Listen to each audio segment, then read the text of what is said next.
ചതിച്ചതോടെ വെള്ളമില്ലാതെ ദുരിതത്തിലാണ് പാലക്കാട്ടെ നെൽകർഷകർ. ഒന്നാം വിള നെൽകൃഷിയുടെ പണികൾ യഥാസമയം പൂർത്തിയാക്കാൻ കഴിയാത്തതിനാൽ കടക്കെണിയിലാണെന്ന് പലരും. ഇതിനു പുറമെ വളങ്ങളുടെ വിലയിലുണ്ടായ വർധനവും തൊഴിലാളികളുടെ ക്ഷാമവും കർഷകരെ ഇരട്ടി ദുരിതത്തിലാക്കുകയാണ്.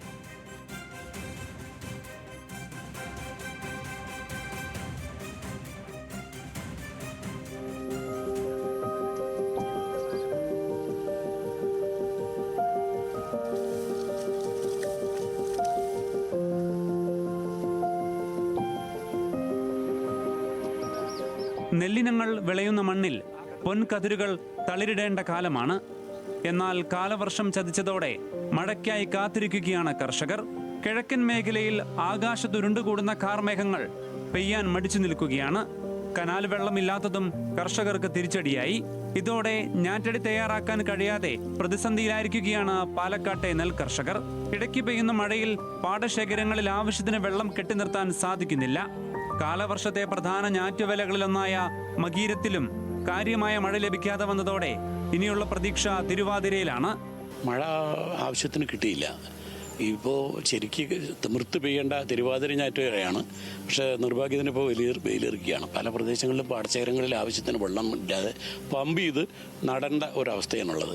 ഞങ്ങളുടെ ഈ പാടശേഖരങ്ങളിലൊക്കെ വെള്ളം ഇല്ലാത്തൊരവസ്ഥയാണ്. ഇതൊക്കെ അത്യാവശ്യം പമ്പ് ചെയ്തിട്ടും മറ്റുമൊക്കെ ചെയ്യുകയാണ്. ഇപ്പോഴും സഫീഷ്യൻ്റ് ആയിട്ടില്ല വെള്ളം. ഞാറ് പറിക്കാൻ വെള്ളമില്ലാതെ ഉള്ളത് കൊണ്ട് തൊപ്പിച്ച് പോവാണ്. അതുപോലെ തന്നെ തൊഴിലാളികൾക്ക് വലിയ ബുദ്ധിമുട്ടാണ് ഈ വെള്ളം ഇല്ലാണ്ട് ഞാറ് പറിക്കാനും ഒക്കെ. മൂപ്പത്തിയ ഞാറ്റടികൾ യഥാസമയത്ത് പറിച്ചു നടാൻ കഴിയാതെ വന്നാൽ വിളവിനെ ബാധിക്കും.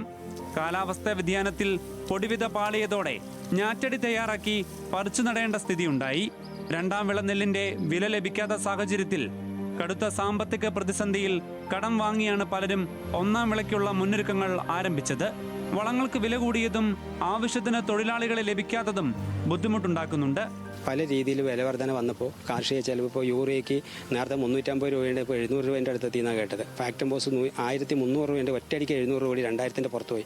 കൃഷിക്കാരൻ്റെ നട്ടെല്ലൊടിയാൻ വില വർധനവ് വളരെ അധികം ബുദ്ധിമുട്ടിക്കുന്നുണ്ട്. അപ്പോൾ ഗവൺമെൻറ് ചെയ്യേണ്ട ഒരു കാര്യം കർഷകനെ ആദ്യകാലത്ത് ചെയ്തതുപോലെ കർഷകന് സബ്സിഡി നിരക്കിൽ ഈ സാധനം കൊടുക്കാനുള്ള സംവിധാനം ഉണ്ടാക്കുക. കർഷകനുണ്ടെങ്കിലേ നാടുള്ളൂ. അപ്പോൾ കർഷകന് വേണ്ടി പ്രോത്സാഹിപ്പിക്കാൻ പറ്റാവുന്ന രീതി ഗവൺമെൻറ് എന്ന് കൊണ്ടുവരണോ അന്നേ ഈ കാർഷിക മേഖല വിജയിക്കും. തൊഴിലുറപ്പ് തൊഴിലാളികളെ കൂടി കൃഷിപ്പണികൾക്ക് പ്രയോജനപ്പെടുത്താൻ അധികൃതർ ഇടപെട്ട് സഹായിക്കണമെന്നാണ് കർഷകരുടെ ആവശ്യം. സച്ചിൻ വള്ളിക്കാട്, ന്യൂസ് മലയാളം, പാലക്കാട്.